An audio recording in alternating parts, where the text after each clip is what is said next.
talked about, which Chris 51 knows I'm not always on time myself. Have we talked about how I'm not always on time?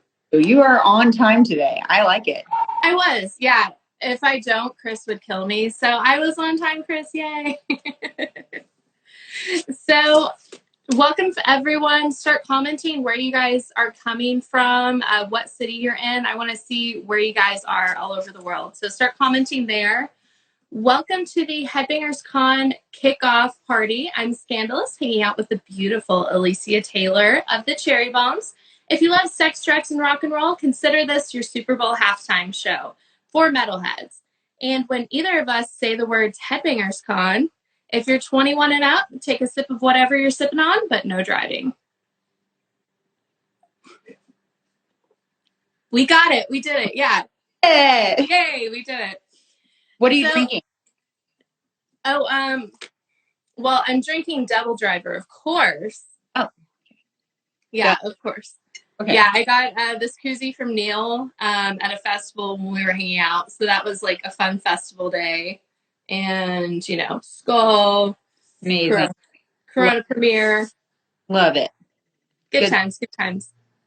So, I've got my Slipknot whiskey here. So if anybody, if anybody has tried this, make sure, or you haven't tried it, make sure you go try it if you partake.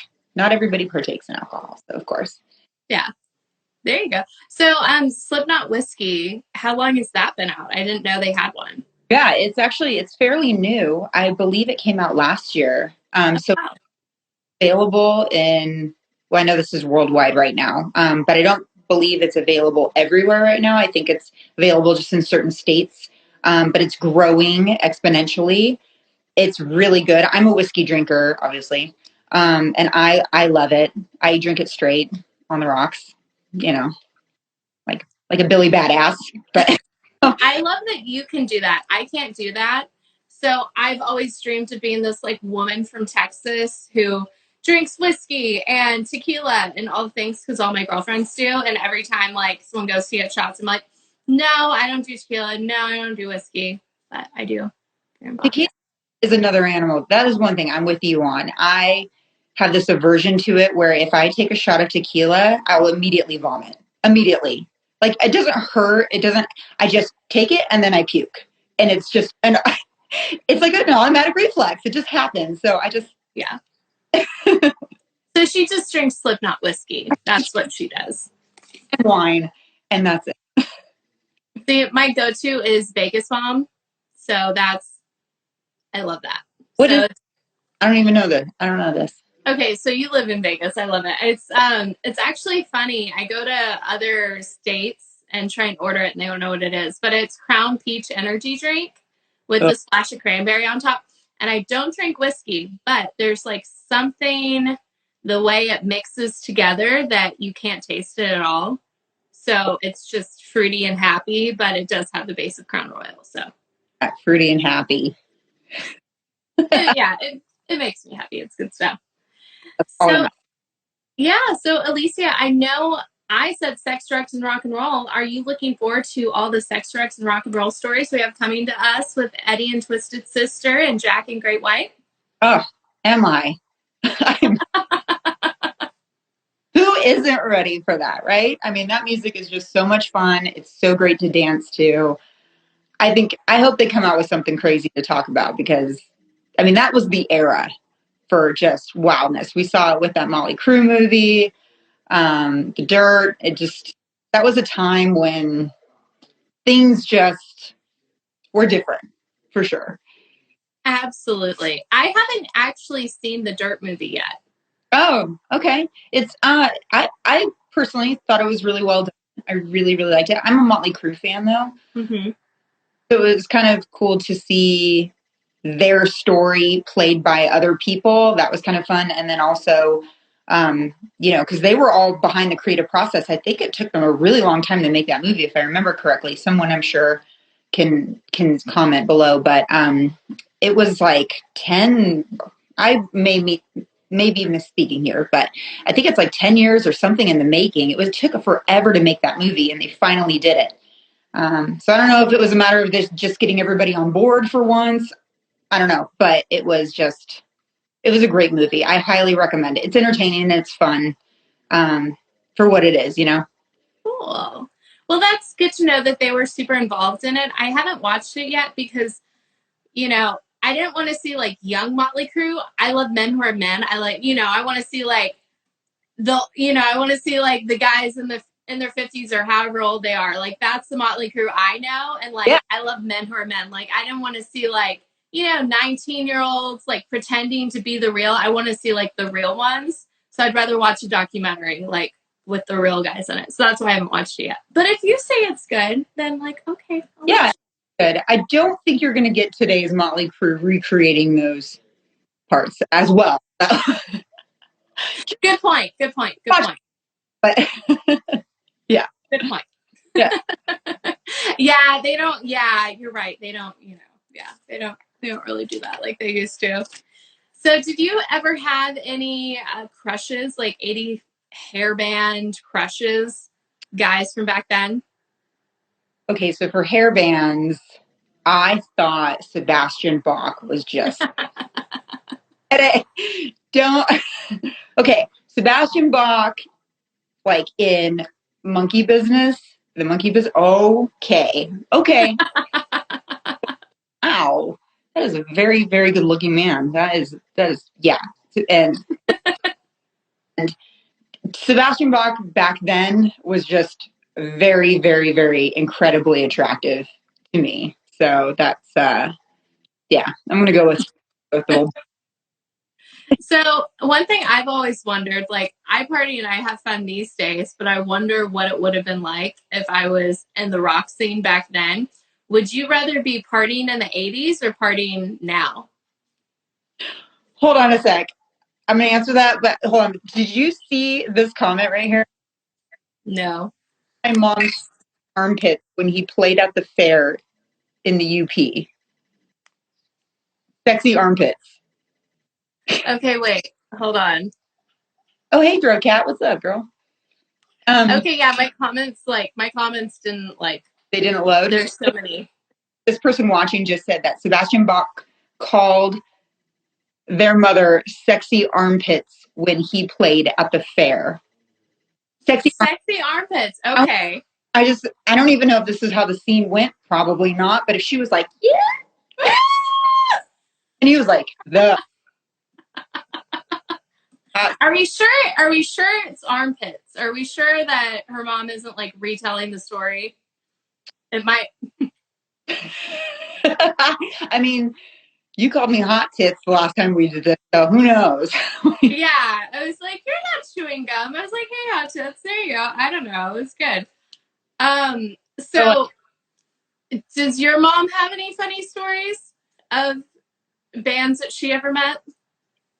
You know, my mom, no, she wasn't big into that world. She wasn't big into, music, live and like, so I don't know where I came from. I just was a weirdo, but, no, my mom was never like a huge, big rock and roller. My father and my stepfather, however, they were always blasting like the Eagles and stuff like that.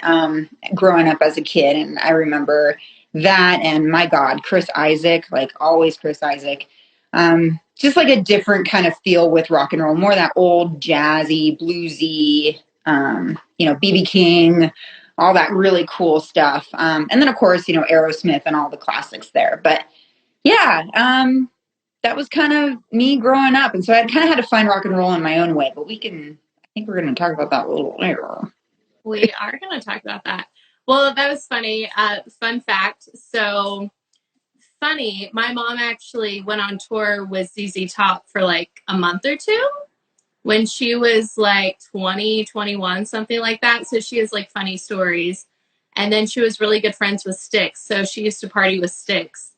So she really loved music. My dad really loved music, like more so than my mom, I think. So like my parents both really love music. My mom actually had some friends from back then. I'm massively obsessed with the Eagles, like to this day. I love the Eagles. But yeah, that's like a funny little story that always makes me laugh. I like that's very cool. I love that how everybody kind of fell into, rock and stuff as they either if they were a kid or they had to discover it on their own, kind of like me more so with today's stuff, or like a brother, older babysitter or whatever. So all that good stuff. Yeah. So answer the question though. Would you have preferred to be partying in the 80s or partying now? Okay, so I mean, you could have been on the top of a car. Like you could have been in a music video like that. Party in the 80s would be cool because there's no social media. There's no, the things were a little more private back then. And so you were so on guard all the time sometimes, but with that comes good things too. So I feel like today, things are more chill, in a good way, in a way that was needed, I feel. And, oh man, that's a tough one. I would like to party back in the 80s with today's chill. How about that? Cool. Love it. I don't know, man. What about you? I'm such a 90s girl, like 2000s girl. I love new metal. Like I love all metal, but like I wouldn't trade growing up and like listening to Eve 6 and like Sum 41 and like STP and Candlebox. Like I wouldn't trade that for the world. So I'm very happy where I ended up. I do always kind of wonder like what would have been going on, if I was there in the 80s. I would have had a good time. But for all the bands like that I loved in middle school that I never thought that I would get to see live. And then they started coming back around 2010 and touring again when I was an adult. And I was like, oh my God, I get to see Eve 6. Like, oh my God. All these bands like Limp Bizkit. I never got to see Limp Bizkit and they came back around. Yeah. So like just the memories of like Limp Bizkit alone, like, no, I wouldn't trade any of it. Mm-mm. Eve 6, they've been popping on Twitter lately. Whoever's running that Twitter account, I think it might be the singer, but they are so funny. They just kind of came out of nowhere and had a revival on their Twitter account. And whoever's behind those tweets is a breath of fresh air and is genius. It is actually really funny if anybody's on Twitter and wants to feel a little nostalgic following Eve 6. So are you talking about Chevy Mustang? So the lead singer of Eve 6, fun story. So the first time I got to see Eve 6 in Dallas was at Trees, Deep Elm Girl, whatever. I went to the show and the lead singer thought I was his ex-girlfriend from 10 years ago, who was also named Ashley and brunette. So we were hanging out a little bit, like, oh, hey, what's up? How you been? And he was like, are you Ashley? I was like, I am Ashley. Yeah, so it was kind of funny. We were playing around. So like he, he got to know me and we hung out and stuff like that. But yeah, it was fun. He thought I was his ex-girlfriend from 10 years ago. And the lyric, why you gotta leave the fan on high when it's cold outside, was a lyric for her. So every time I like hear that song, I'm like, oh, I love it so much. And it's all came from a misunderstanding. I love that. Yeah, and it all came from me just listening to my headphones, in the hallways, middle school, like all day, every day. Wouldn't talk to anyone, just headphones on the hallway all day, every day. That's cool. I actually performed Eve 6 in Kuwait. Went over there and performed for the troops overseas, and Eve 6 was there. I was like, oh, wait, you guys are the Heart in the Blunders people. And they were like, yeah. And then a sandstorm hit, and we all had to take cover. So that's my Eve 6 story. I love it. And then you had to take cover, did you say? Yeah. That I assume you've all been in a sandstorm, but it's awful and it hurts. It's like, that St. Ives apricot scrub? And that's in the air, flying at your face and smacking you on every part of exposed skin. It's awful. The sandstorm in the middle of the desert sucks. Not fun at all. Sorry. So So to clarify, someone was like, Ford makes the Mustang, not Chevy. So the lead singer of E6 started his own solo project called Chevy Mustang. And he created this insane personality that is, it's quite shocking. It's really out there, completely different. And he does everything in third person and very 27 personalities removed from who he is in real life for the person I've ever met. And he sticks to it. And I messaged him, was like, oh, I love that. How'd you do that? Or whatever. And he kept the persona up, like when I was messaging with him, like, oh, like, so he's doing something. So that's why I was wondering what you were talking about on Twitter. I was like, oh, is it Chevy Mustang on Twitter? It's not, but I mean, what a dream to meet someone who refers to themselves in third person any chance they can get. I mean, wow. It keeps it going. Yeah, it's new. It's all fun. So a big part of Headbangers Con is tattoos. Drink, everyone, real quick. Oh, shoot. So the co-owner of Headbangers Con, drink again. Oh, man. Is Chris51. So he is a famous tattoo artist. He has his own show on A&E. And we had Brett, another Headbangers Con host at the very first Headbangers Con, doing tattoos. So the in-person Headbangers Con, you can get tattooed on site. You can meet tattoo artists. So I just want to know and comment below, do you guys have any music tattoos? And do you have any music tattoos, Alicia? I don't have any music tattoos. Quite boring. Oh, there you go. Yeah, sorry to say. Do you? No, I don't have any tattoos at all. Oh, yeah. Yeah. But we're both boring. Yay. To know what people have on them with music in regards to what inspires them enough to get it inked on their body forever. Like, I think that's huge commitment, and that's like huge dedication to the bands that you love. So, I mean, kudos to those people, because I mean, I don't know. I haven't hit that yet, I don't think. So one of the bands I was really good friends with when I first kind of got into the industry was Stained. And I got to know Aaron. And at the very first festival I ever went to, I was hanging out with him. And I was telling him at the end of the night, yeah, Aaron, so I'm going to get your lyrics on my rib cage. And the lyrics I was going to get was from the song he did with Cold.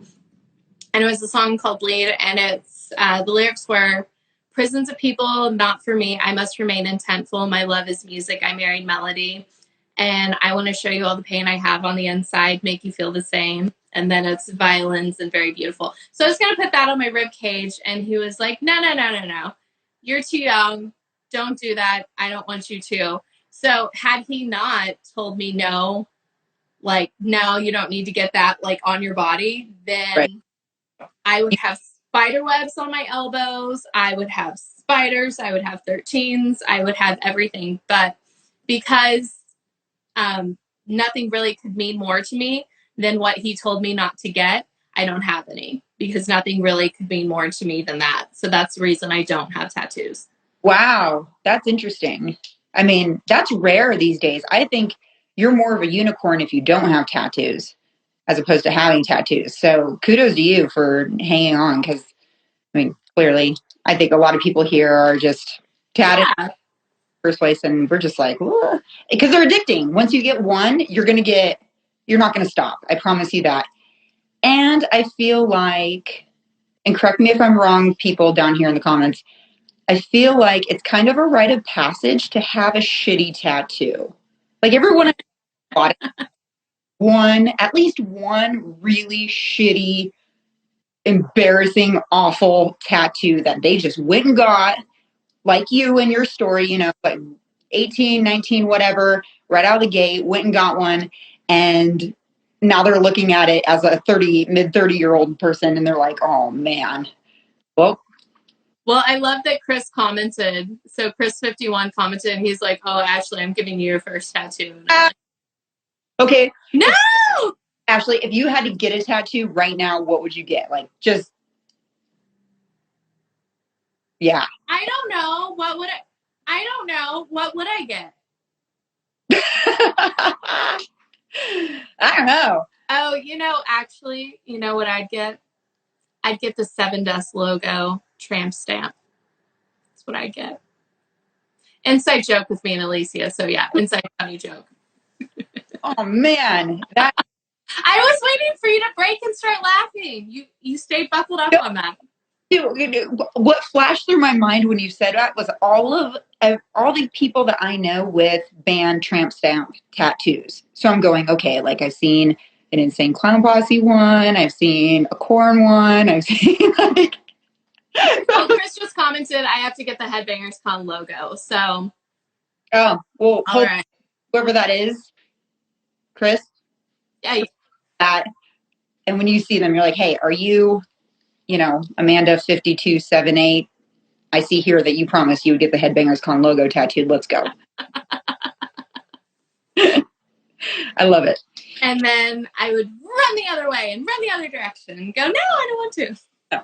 That's funny. Well, I have a question for everybody that's here watching in the comments below. If you guys could be in a band with any of the Headbangers Con artists, which one would you be in and what instrument would you play? So we have. By the way, she said Headbangers Con. Jesus. Okay. Great whiskey this many times back to back, but hey, whatever. I came prepared. I have both. I can go back and forth. That's true. I just brought a bottle up here with me, so I could just refill. Oh my God, this is rock and roll. Yay! Going up on a Thursday. I like it. So, okay, we got Slayer, Gary Holt, and you play the guitar. Love it. Hell yeah. Well, while we're here and you guys are listing off the bands that you would want to be in and what you'd want to play, let's just go ahead and do a roll call of everybody that's playing Headbangers Con, so that we can go ahead and see what our choices are, right? We've got Oregon and Seven Dust. We've got Gary Holt and Slayer. We've got Randy Blythe of Lamb and God. We got Jesse Leach of Killswitch Engage, Max Cavalera of Soulfly, Eddie O from Twisted Sister, Elias of Nonpoint. Oh, hey, Elias. Jack Russell of Great White, Ben Bruce of Asking Alexandria, Mixie of Stitched Up Heart, and Chuck Billy of Testament. That's a lot of people, a lot of fun coming up for you guys this weekend. And, we just have to say that Headbangers Con is the artist with the fans. And, because we've been in such a weird year and such a shitty year and everything's virtual and digital as it is now, I think it's really cool that Headbangers Con has found a way to connect artists and fans online in this way this weekend. So despite everything and all the shitstorm that has happened, you figured out a way to make it work, and that's why they're bringing it to you guys online all weekend long. Love it. Just love it. Cheers. That was great. Cheers to that. Yeah. Yes, cheers to that. Absolutely. What band would you be in, and what would you do? I want to be the third member of the Butcher Babies, obviously. Obviously. Hello. Y'all would just be the hottest, man. God, I would love it. I mean, that, or I would be Maria in this moment with the costumes, darling, the costumes. Yeah. No, I tell you, when I first saw Butcher Babies, I was so impressed by their vocals. I saw them when they opened up for OTEP, who is one of my most favorite metal vocalists of all time, by the way. But that's when I first saw Butcher Babies was with OTEP, and I was like, wow, these girls can fucking rock. Like, their hair was swinging all over the place, and it was synchronized, and they were just killing it on the vocals, just screaming, and it was just so energetic and so fun. I was like, fuck yeah, love it. Love.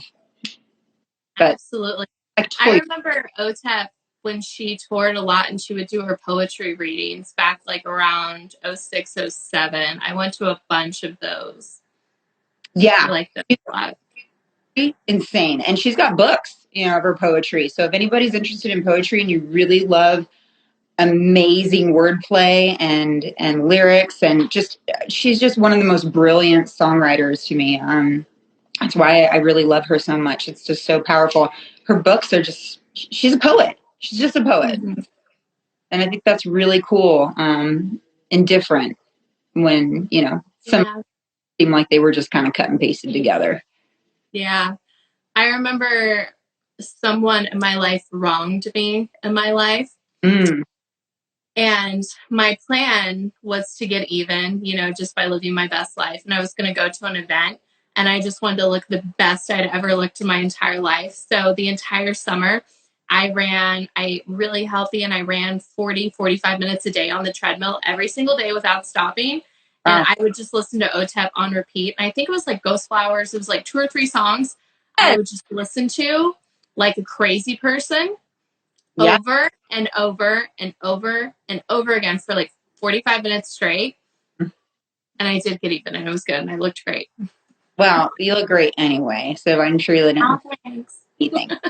I'm the same way, man. I go and I lift these weights, in that pink gym that we talk about all the time, and it's OTEP all the way there, because she just gets me pumped up, and I'm ready to pick some heavy shit up and then put it back down again. And I'm just like, fuck yeah. And she actually, so when I was dating, I would call it the OTEP litmus test. I would put OTEP on in the car when I was driving around with whoever it was I was talking to or seeing. And if they, yeah, this is true. If they ever made a stink about it, if they said something weird, if they were like, what is this? I knew it was not going to work, not going to happen. But if they were open to it, even if it wasn't their taste, and they were like, okay, this is kind of cool, then I was like, okay, you have a shot here. And I think I could dig up some tweets from 2000, God, when was that? 2012 about that. So that's funny. Yeah. So I do the same thing with Seven Dust Music and with All That Remains, their song Fuck Love. It's not about fuck love, but it's the intensity that I am obsessed in. And it's great, when you need to say fuck love, it's great for that too. But their song and the intensity of fuck love, it never goes away.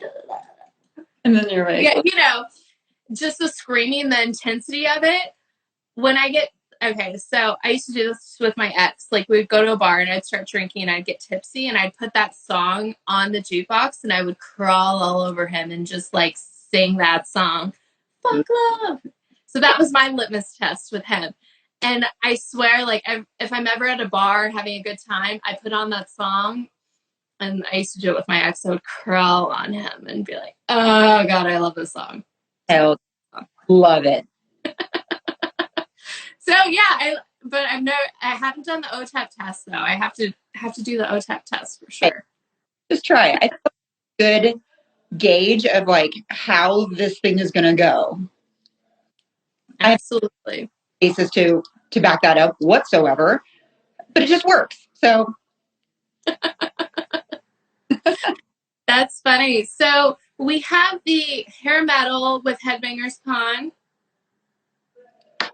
Oh. Drink the heavy metal. But tell us about your history as a dancer. And did you start the Cherry Bombs because you're just such a big rock and roll girl, such a metalhead, and you just had to? Had to. Well, I've been dancing since I was 3 years old, very, very long time ago. And I did everything from ballet, tap, jazz, lyrical, hip hop, flamenco, hula, any type of dance I wanted to learn. And I wanted to just throw myself into it because it was really the only thing that brought me happiness as a child.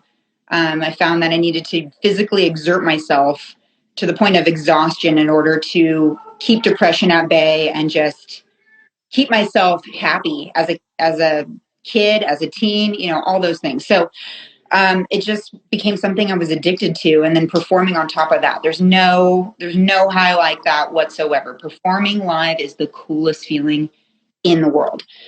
And so that led to me being a cheerleader for the Atlanta Falcons. So I was in the NFL, shaking my pom-poms.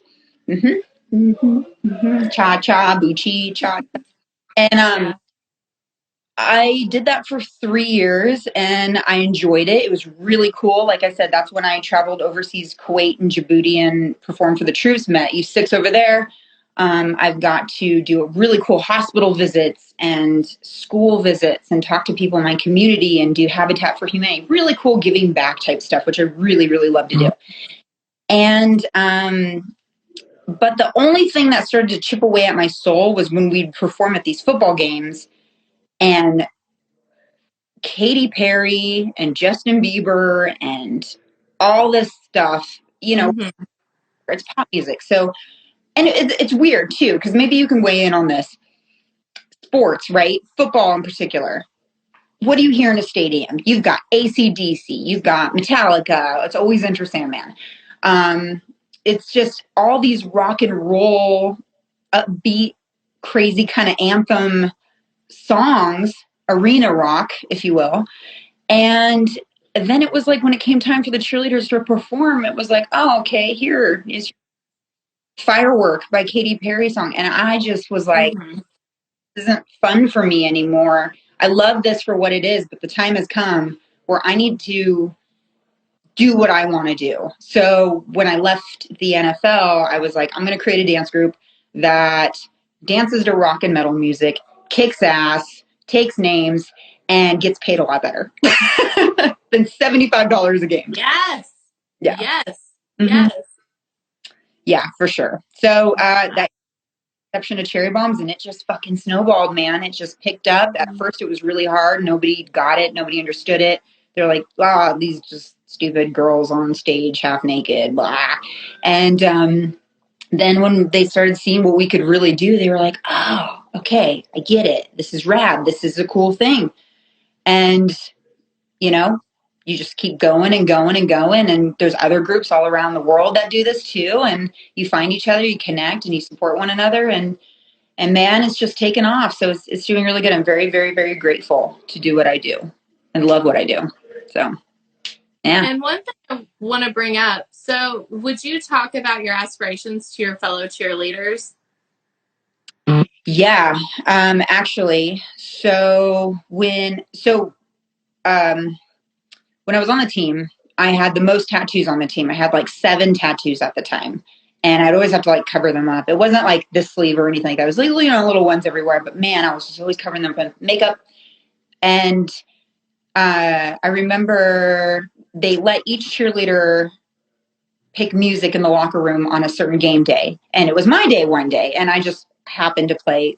I was like, okay, what's a cool metal song that like people could probably recognize that they would probably dig? And I was like, oh, okay, Slipknot. We'll do Duality. Like that's I think that was on Guitar Hero at one point. They'll probably recognize that. So I put that on, and I mean, you could have fucking, besides the music playing, you could have heard a pin drop. And everybody was like, and it was longest 3.5 minutes or however long it is of my life. And after that, they were like, okay. And I never got a day to play music in the locker room again. That is so funny. That's so true. On my 30th birthday, my friends got me a limo and they wouldn't even let me near the music. It was my birthday. And I was like, hey, give me the phone. Give me the phone. Like, I want to pick a song. They wouldn't even let me pick a song. They were like, no, no, no, you don't get to pick. No, no, no, it's not for you. You're like, bitch, I'm birthday bitch.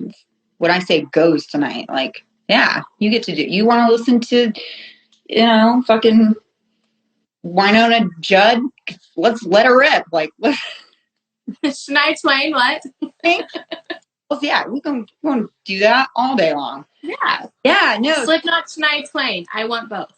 Right. Yeah. So, I mean, it was no surprise, I think, when I made Cherry Bombs out of the cheerleader scene, but I did. A lot of girls talk some shit. A lot of girls said it. They were like, oh, is Alicia on drugs? Is she, she's dyeing her hair red. She's getting all these tattoos and she's like, all weird. And I just don't get it. And so some of them stopped talking to me and some of them stopped being my friend because I guess I was too weird for them. But in reality, I was always who I was. I just wasn't wearing sundresses around them anymore and spray tanning every week. So I love that. Which I love a spray tan. Don't get me wrong. Love fucking. Yeah. But but yeah, it was hurtful. So I just said, you know what, man, they can't get behind this and just accept us. And I think we can all kind of feel that way in rock and metal, right? We all kind of felt like an outcast at some point for liking the music that we like. And it really is a culture. It's a lifestyle. It's all encompassing. And while it's somewhat underground and small, it's also really global and big in a weird way. So I think a lot of people can relate to that. Absolutely, 1,000%. So someone, Shay VY Love, commented actually the next question I was going to ask. So when we look, and thank you, sorry, I just got excited because someone commented my next question, but side note, thank you for sharing that with us. That means a lot. And I wanted to ask you that question because oftentimes, like things we're really passionate about, people are not supportive of us when we want to go do the things we're really meant to go do. So I knew that there had to be some of that in there because that's what typically happens. Right. And you can celebrate the hell out of it now. So I just really wanted to thank you for that. Celebrate where you are. Hell yeah, you did it. And, and just hitting on, the things we're really passionate about, a lot of times, people aren't going to support you through that. So no. I'm glad you did. And thank you for sharing that with us. I appreciate that so much. That tells you who your tribe is, who the people you're going to keep around you. When you do succeed at the thing that it is you're passionate about and you do love. So you're like, okay, you're cool. You're cool. You sucked before. So yeah, you think I'm cool now, but you're okay. Type of thing. Yeah. Yeah, exactly. Okay. So I think it was CYV Love, something like that. Or maybe it was C'est La Vie. There you go. But they commented actually my next question. Good for you. I want to know how you do the fire breathing. When I look at you, and I'm sure when other people watch you perform, we're like, oh my God. And then we're like, oh my God, how do they do that? How does she get the lasso? Where does she get all this stuff? How did you learn how to do it? So I credit all of my fire training to Constance on my group. She was a magician's assistant for 15 years. And she was one of the original members of Cherry Bomb. So she's been with me since the very beginning, since its inception, right? She's ride or die. And she brought a plethora of talents with her. She brought her aerial, fire, pole. She's just incredible. She's super inspiring to me. And I know I've talked about her before. And if you ever watch Girl Gang or the reality series, you'll see her all over it. She's just incredible, man. She is the one who taught me fire arts, first and foremost, safety, which is the most important thing to learn. Then from there, she taught me spinning and eating and breathing.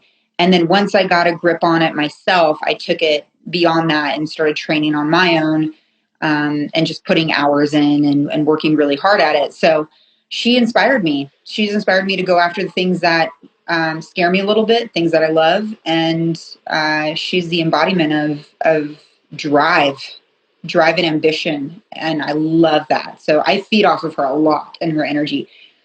And that's really it. That's really it with her. It's reckless sometimes. It can be kind of stupid and dangerous, but we take those things into consideration and we work around it as best we can.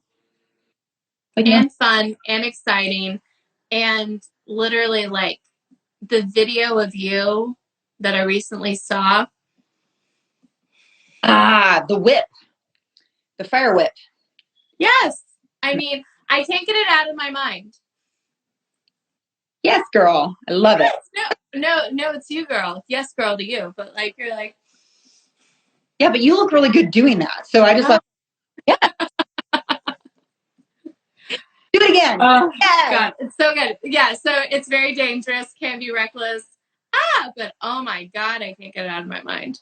Yeah, it's cool when you can really hone it in and deliver it in a spectacular way. So many fun things. The danger is kind of what makes it fun too. And yeah, it's fire is one of my passions. So the fire whip is big. It's big fire. I want to say 3 meters. So yeah, through a fire whip. Yeah, it's crazy. So I just thought of something else funny to do. but If I'm ever at a show and you're like behind me or something, just to like light a match like behind your eye or something, or like in the corner of your eye, just to like make you look. It's just like it seems like a little like funny, like fire, fire, fire. I like it. I'm all for it. I'll do whatever. Yeah. But Funny. oh man. So someone commented they want to know, I don't know if they're asking everyone in the room or us, do you like the Saw movies? Yeah. Oh my God, they're brilliant. Oh, I haven't seen them. I'm too afraid of them. Ooh, I've never seen one. To me, they were a type of movie that was really innovative for that time. And I won't give it away because you haven't seen it, and I highly recommend that you see Saw. Not watching it. Yeah, all the movies are great, but the first one, wow! Like it just is such a mind fuck. If you like those type of movies where you expect one thing and it turns out completely different, watch Saw. It's incredible. And we actually, you know what? We have the Saw escape room here in Vegas, and it's built straight off the movie, and it's owned by Lionsgate Films. And it's to the movies to a T. The props in there are incredible. So if anybody's in Vegas or you visit Vegas, go to the Saw escape room. It's incredible. But yes, Ashley, watch Saw. I don't want to talk about it because I don't want to give it away. So good. I mean, so good. I'm not gonna, but I'll go to the escape room. Okay. I'm not going to. Gore. It's gory. But yeah. I love angels, demons, and I love ghosts, and I love like demon movies. I don't care for slasher films. So if it's got a ghost, if it has like a puppet, if it has like angels and demons, something like that, yes. But no like supernaturally type stuff. Just it's a psychological thriller with a lot of gore. There you go. But I don't know. It's fucked up. To me, it's like so real. Like this, maybe? I don't know. Do you get scared easy? Huh? You get scared easy? I don't know. No, something broke on the inside of me like 4 years ago, and like all I watch is horror movies. Like I'm very twisted and broken now, and that's like all I watch. But I don't like just Saw's too much for me. But anyways, it's pretty brutal. It's along the lines of to me anyway, Hostel. Haven't seen that one either. Okay. It came out around the same time. I was like, nope, not watching that one either. Fair enough. So someone did it again, and I love that people are doing this because this is actually funny and I love it. You guys commented my next question as well. Someone asked, like, oh, hey, is Corey and the Trey Bombs going on tour together? And he announced it. We can talk about it now. So yeah, they call him a great big mouth, you know. So he did. He's mentioned it a couple times in interviews, I think now. Although we haven't officially announced it. So, yes, Corey and CMFT as a solo project and the Cherry Bombs will be going on a short tour, socially distanced tour, if you will. We really, take a step back and look at all the precautions and the things needed to pull this off responsibly and safely. And we're almost kind of going overboard on the restrictions because we just want to make sure that we do this right. We want to go back out there. We want to entertain. We want to work. We really want to. We haven't worked we've worked, but not in the sense that we're used to. So we really want to make this happen. And we want people, we know that you guys are missing live shows. We know that you guys are missing live music. We want to bring that to you, but if we're going to do it, we have to do it right and we have to do it safely. So, we're requiring things like temperature checks at the door, masks required, a negative COVID test within 48 hours of the gig, or a vaccination card. You can come in pods of 6 or less, all at the same time. We're going to open up doors early to give enough time for people to come in. It's like Outback Steakhouse. We're not going to seat you until your whole party's here. Mm-hmm. That way nobody's rushing the door or crowding the door. We want to make sure these places are open and nobody's, shoving up against each other. Nobody's hugging up on the top of each other. This is not like that whatsoever. We're keeping things pretty controlled and responsible. There's going to be extra security around the venue, making sure everybody's abiding by these rules. Obviously, social distancing lines to the bathrooms and things like that. No meet and greets, cashless merch. I'm working on getting our merch girl like a plexiglass barrier to protect her. And we're just no friends, no family for us backstage. I have some of my performers, their boyfriends want to come. That's cool, but sorry, you're not able to see the show and then you have to leave. We just can't risk it. We can't risk it for people going and we can't risk it for us either. So we're taking this really seriously. So in a weird way, we're almost having to go above and beyond to make the tour happen because I want to go to bed at night with a clear conscience and make sure that we didn't fuck something up or we weren't responsible for the super spreader event or anything like that.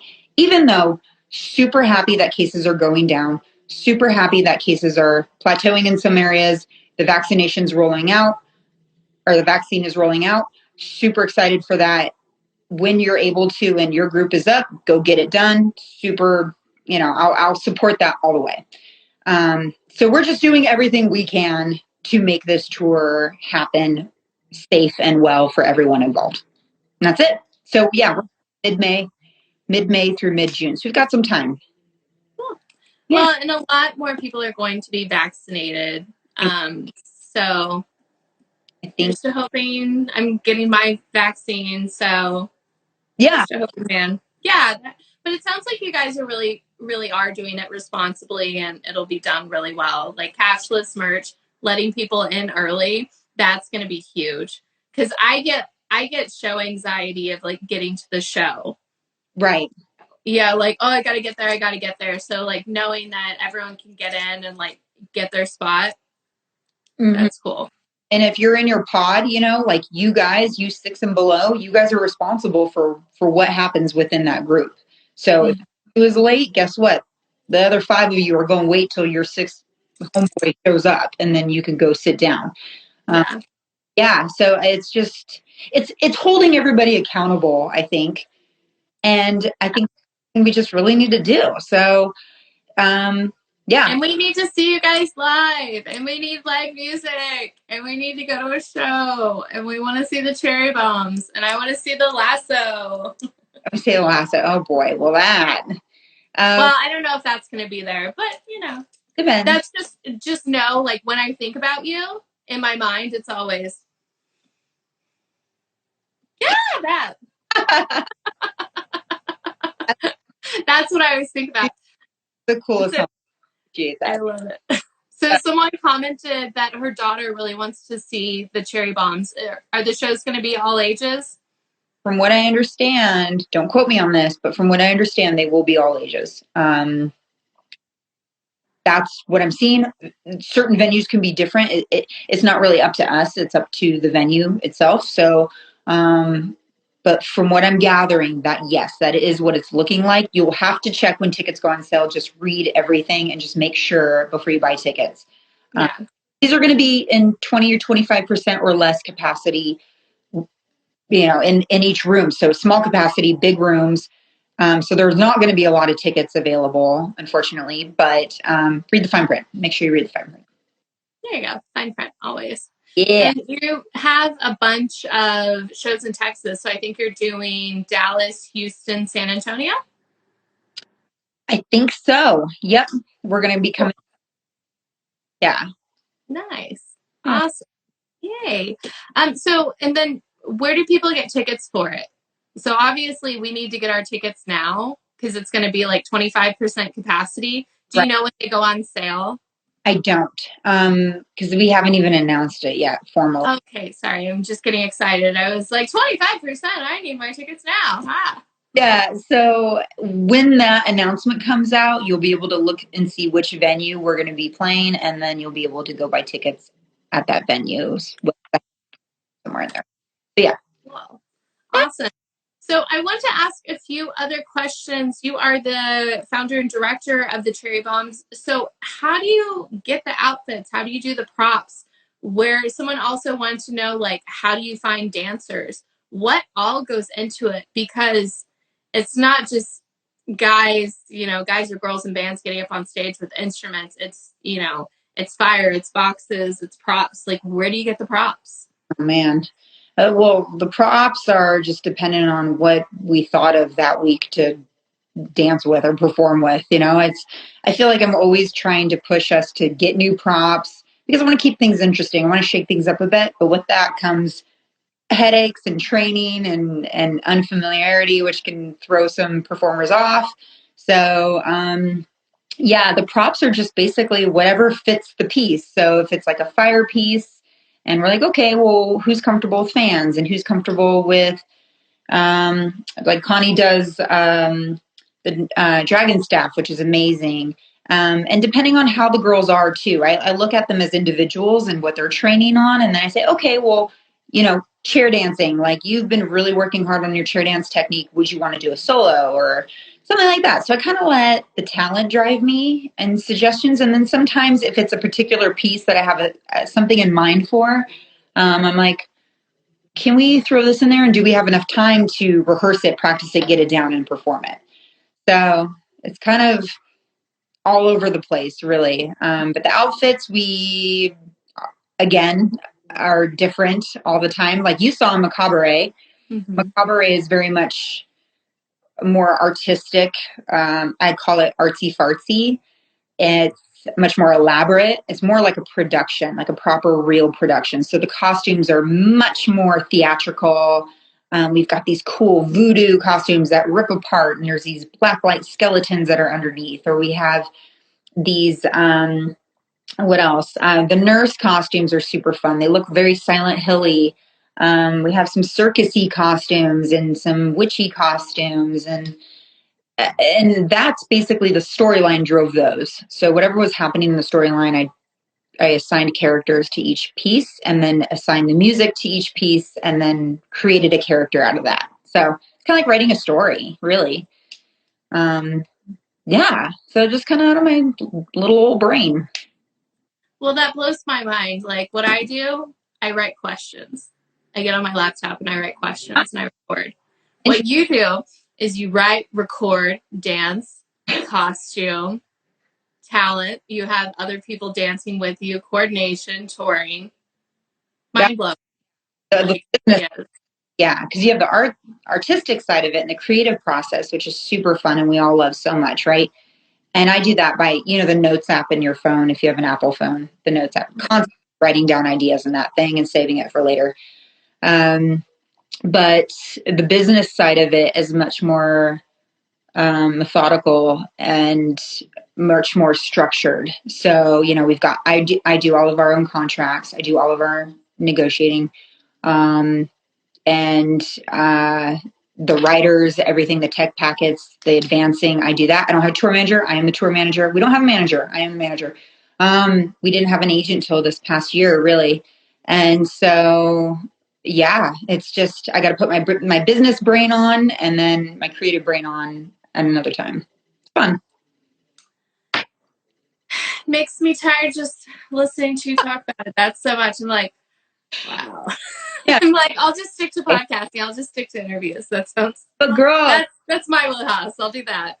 Put so much into your interviews and you do so well at them. You can tell this is your passion and you really put a lot of thought behind your questions, and it's not just something that you just fly by the seat of your pants on. So you work extremely hard at this. I can tell. Well, actually, I do work really hard. It actually takes like a long time to. You're a little hot. I love it. Well, thank you. That's really sweet. I appreciate that. So one last Cherry Bombs question I had, me specifically. What is something you want to do with Cherry Bombs that you haven't done yet?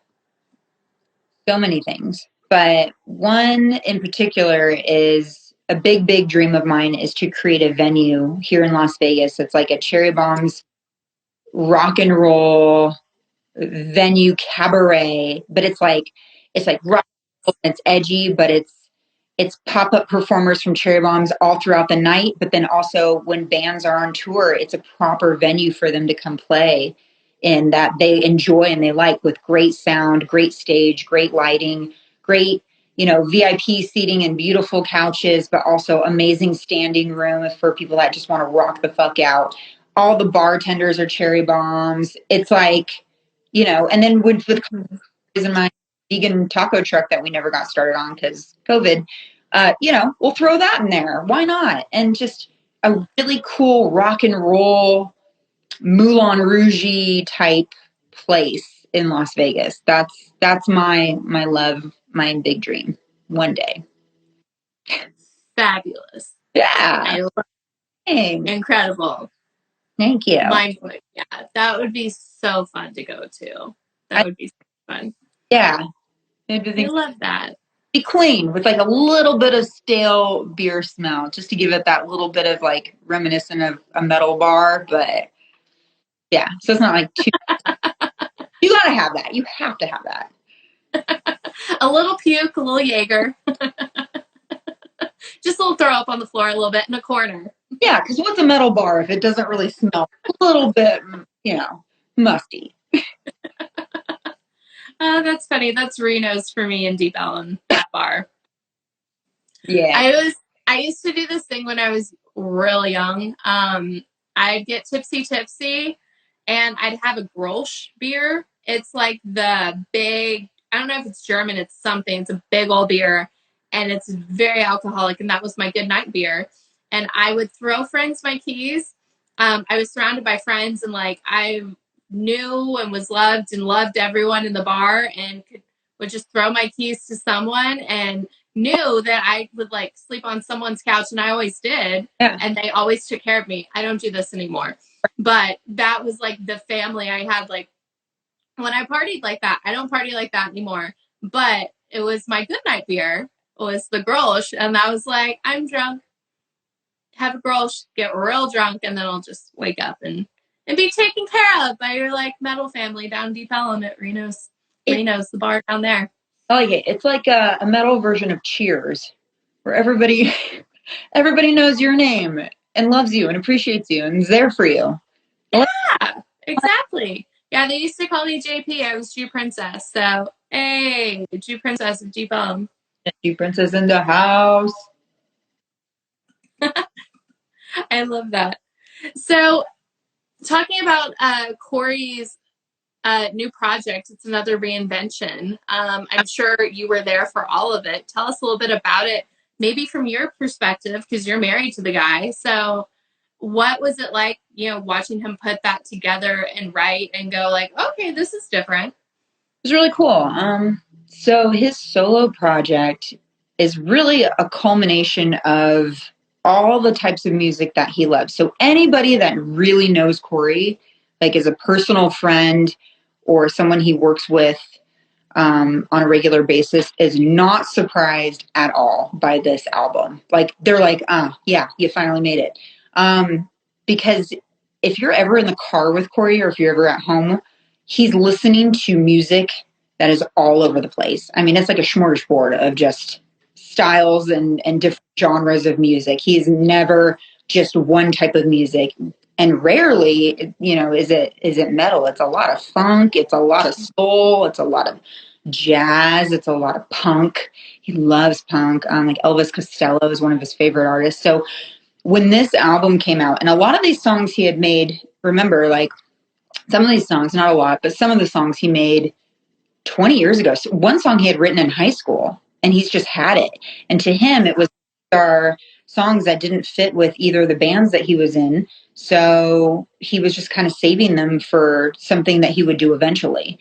And so to see him put all of that together and out there was really cool. And I think it was very unexpected for a lot of people, a lot of fans. I think they heard that when they were like, whoa, what is this? We expected it to be like this or like that. But the truth is, all those styles on that album are all the things that he listens to all the time and always has. So it was very personal to him, I think. And watching him kind of piecemeal it together from songs that he's had in the past and songs that he's created recently and inspired from all these other bands that he loves so much.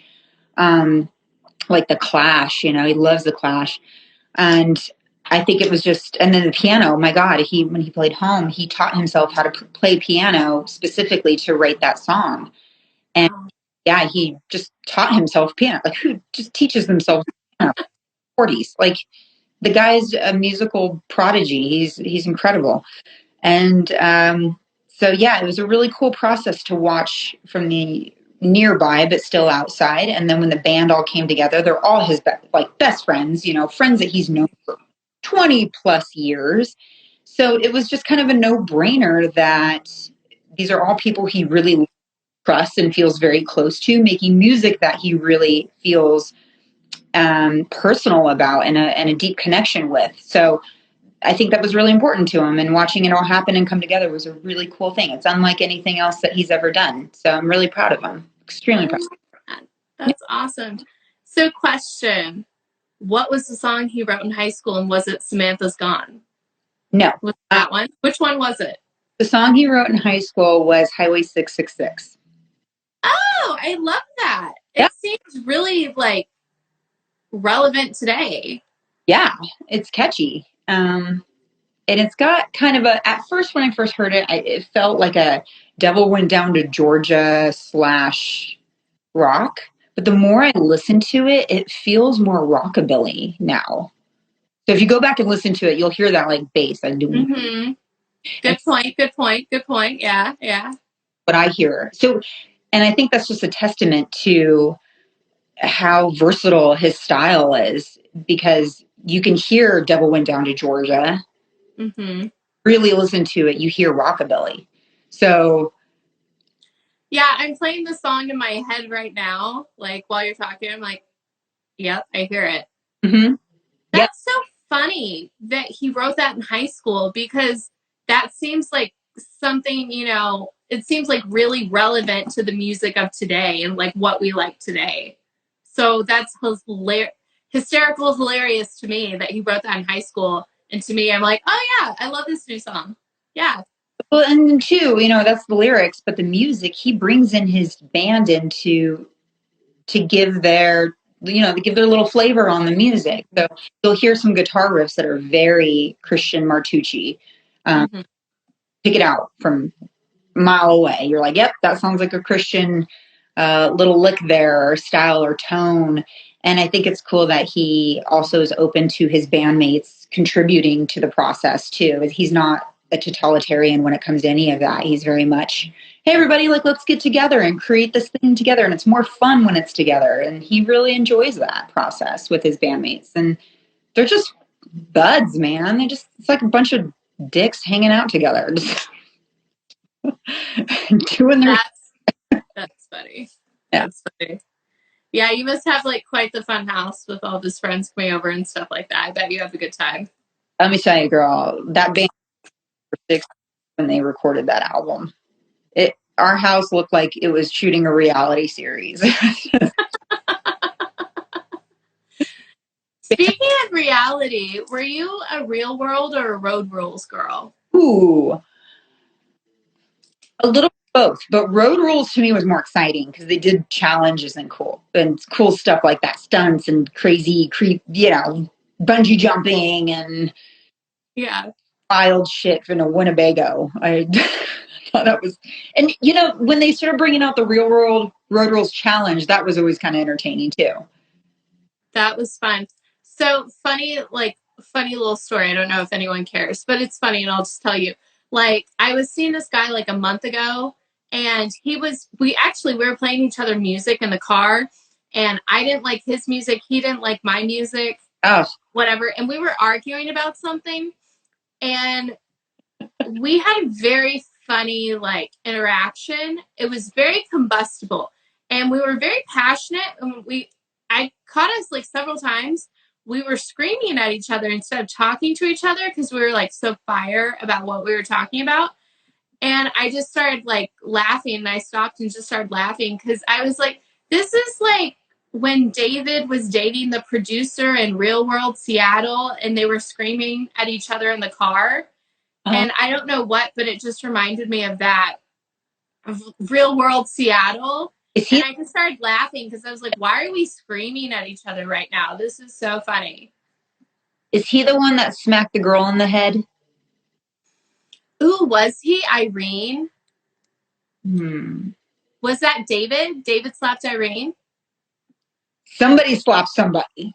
I think it was him. Wow, he slapped a girl and he was screaming at her too. I don't know if it's the same guy, but I do remember it was Real World Seattle. I mean, God, girl, when was this? This was like 90. I don't know. We were listening to U6. It was good times. We were kids. I was probably like, yeah, we shouldn't have been watching that show anyways. No. That's for sure. We weren't allowed to watch it anyway. I don't know. That's funny. So looking at our last few questions, let's see. Yeah, I mean, when was the first time that you heard rock music? The first time I heard rock music, besides as a baby, like touching back to what we were talking about at the beginning of this whole thing, the Eagles blasting, like Life in the Fast Lane. I just remember Life in the Fast Lane all day, every day. That dun, dun, dun, dun, dun, dun. Yeah. Then I remember in the 90s. So my parents had divorced. Mom and I moved up to Seattle in 88, 89-ish, right? So really, like you, I'm a 90s baby, technically. Like that was my adolescence. And in that whole area, in the whole Seattle, greater Seattle area, it was nothing but grunge. It was nothing but Alice in Chains and Pearl Jam and Nirvana. And, I remember being in middle school and seeing commercials on TV for the rock station and being like, what is that riff? And it was a Smashing Pumpkins. It was Zero. And I was like, oh, that is, I love that song. That song is just so brilliant to me. And so then I went down this wormhole of like, oh, Hole is amazing. And then I veered off into the Prodigy, which I always talk about the Prodigy. They were my absolute favorite band. So it was like rock, but then like techno at the time. So yeah, just kind of being in the greater Seattle area and being exposed to all that 90s rock at the time. Wow. Just incredible. Yeah. That is an experience that cannot be duplicated. No, it was very the grunge Seattle plaid movement, like getting to be there for that. Mm-hmm. That's pretty special. Yeah, total grunge. We were all grunge kids, man. Just like weird hairstyles and I don't know, like chokers, like the hemp shit, or like we're all doing again now these days. We're all doing it now again. Yeah, we're all doing it now again. I guess that means we're old. Damn it. That is what it means. You get started in this industry? So actually it is kind of a funny story and I love sharing it because women's intuition is real, right? Yeah.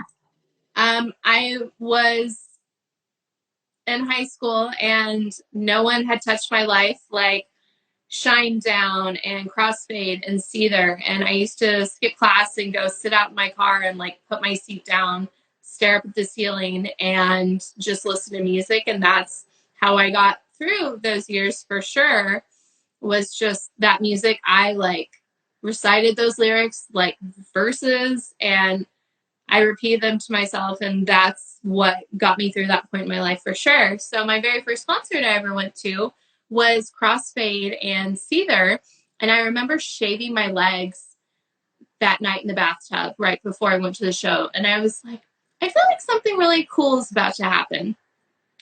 And it did.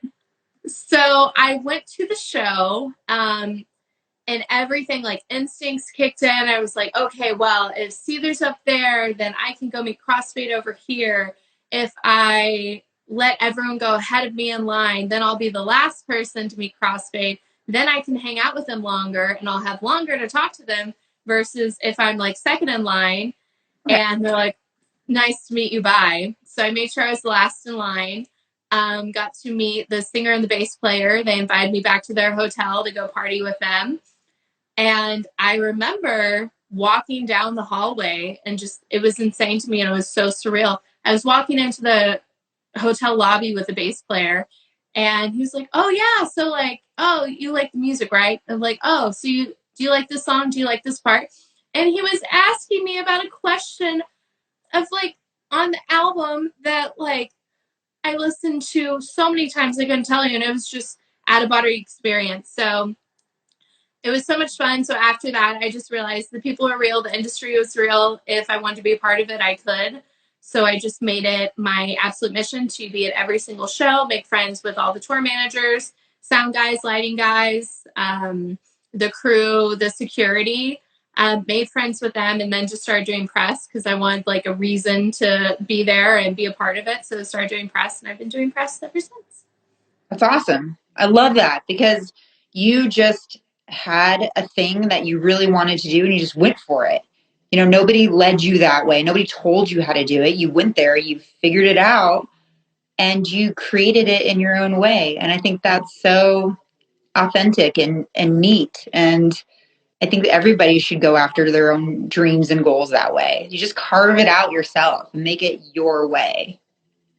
Absolutely. And I love talking about it because it's really so much of like, yeah, like what I would love to say to anyone is, hell yeah, if you want to do something, do it. Yeah. And a lot of times people will be like, oh, so, you know, how do we do an interview, or what do we do this, and how do we submit for it? And I'm like, oh, I do whatever I want, whenever I want. Yeah. And I love that mantra. I'm just like, oh, if I like it, I'll do it. Right. And it sounds so simple, right? It sounds almost cliche, but it really is that simple. I don't try anything. I just do it. I mean, same with you. And like, it's so fun talking to you in the same way, because I'm like, hell yes, you plan your own tours. Hell yes, you know. I mean, what? Get the buses. Hell yes, you do. Here's the thing. No one's going to fucking hold your hand through life. Okay. No one's going to give you a roadmap and be like, hey, you know, when you get to this part in your life, you're going to have to respond this way. And no, life comes at you fast, man. And you have to use whatever resources that you have inside of you to get through it and figure it the fuck out. You're going to learn. If you fail, that's okay. You'll be better the next time around. But at least you learned something. And if you didn't, and it's a success, you still learn something cool. That's what I'm going to do each and every time. Rad. I mean, that's how I learned this industry. No one taught me. Girl, my first tour, I didn't even know what a fucking advancement was. I had no idea what advancing meant. None. No one told me. And I was dating a musician at the time, and he didn't even teach me. He didn't even help me. I was like, ugh. And so I just had to figure it out. And today we've got Google. Okay. So there's like no excuse, really. I remember I used to go to Barnes and Noble and sit in the aisles and just like a music industry book. So like what you're talking about of how like there wasn't Google for that stuff. I remember like sitting in the aisles at Barnes and Noble, like. Yeah. Yeah. You have to educate yourself, man. You have to be learning and growing, and you have to take that initiative yourself. I can't stand it when people are just like, oh, I'm just going to wait around for someone to teach me. No, motherfucker. You get on that phone. You go down to Barnes and Nobles and park your ass in the aisle, and you go read this shit, and you go talk to that person, learn from them, and go work and try this out. Like, I think we're missing a lot of that. And maybe I'm just an old curmudgeon now, and I'm like, but not at all. And also like, which, you know, we'll get off of it. But like one last thing I do want to say about it is that like, and I live in Austin, Texas. This is, you know, kind of like hippie dippy, whatever. But how you spend your life is your life. So if you want to be in music, hang out with everyone, you know, in that scene. And I was always at death metal shows and hardcore shows and like metal shows and rock shows. And like, those were my people. And if you want something for your life, like surround yourself, you know, with people who are, you know, surround yourself with good people, and surround yourself like, okay, I want to do this in life, so I'm going to put myself in this situation to do that. Right. Exactly. I think is important, and I like to remind myself all the time, you know, just I think it's good to talk about of just mindset of like where we want to be and things like that. Absolutely. It gets me fired up. I love talking about this with other people. It makes me want to be like, oh yeah, what do we want to go after this? Like what kind of goals and dreams are we going to do? Like, yeah, it's fun. It's inspiring. Yeah. All right, guys. So last question of the night. Anybody here watching that's still hanging on? Yes, a lot. Oh, and let's throw out a Headbangers Con drink. We haven't done one in a while. We haven't done one like 20 minutes, so.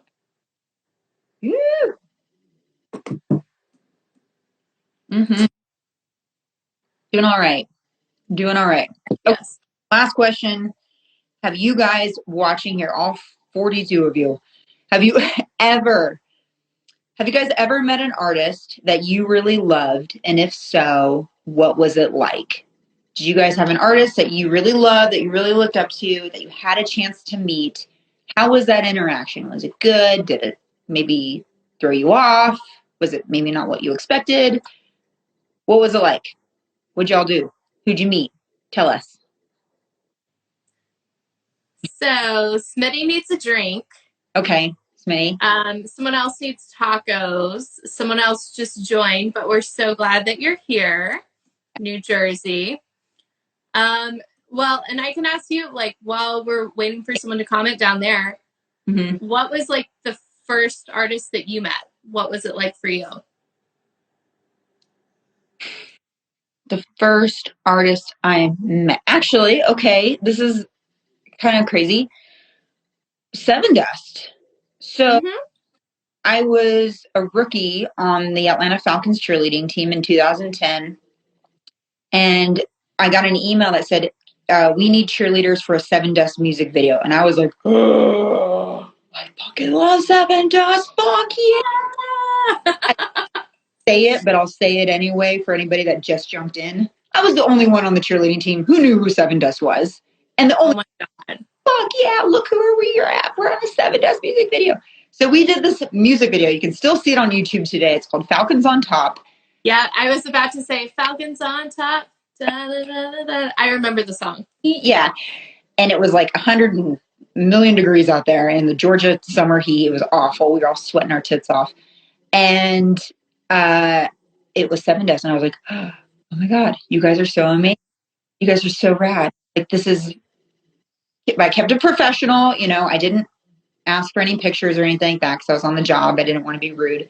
But I have that music video, and that was where I first bonded with the band and have kept in touch with them ever since, and consider them all friends of mine. And I'm really appreciative of them, and for the Atlanta Falcons for creating that bond in the very beginning. So yeah. How about yours?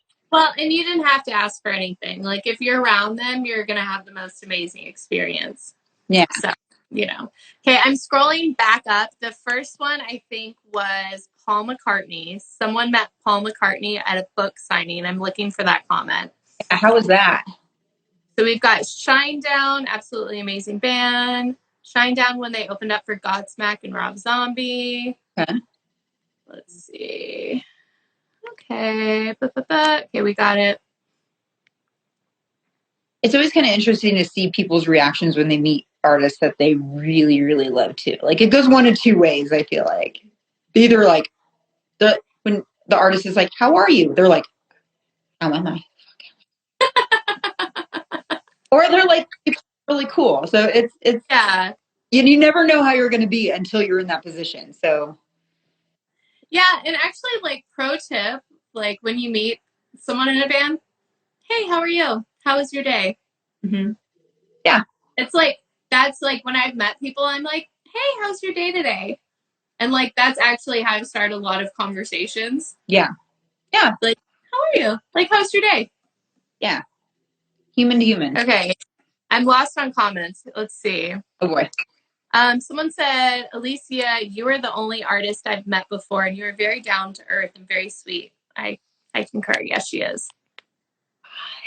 We've got Miles Kennedy, Chad Gray, Vinnie Paul. Cool. In Michigan. Let's see. Davey Havoc in NYC. Sully Erna, Seven Dust. Zach Wild, that's a cool one. That is a very cool one. He's very sweet. You know, I have a friend who works for him, and he's Zach Wild's guitar tech. And I consider Zach such a big deal. I never really walk up to him and talk to him. I'm always at the shows and he hooks me up and everything. But I consider him such a big deal. I've never actually walked up to him and talked to him before. Isn't that funny?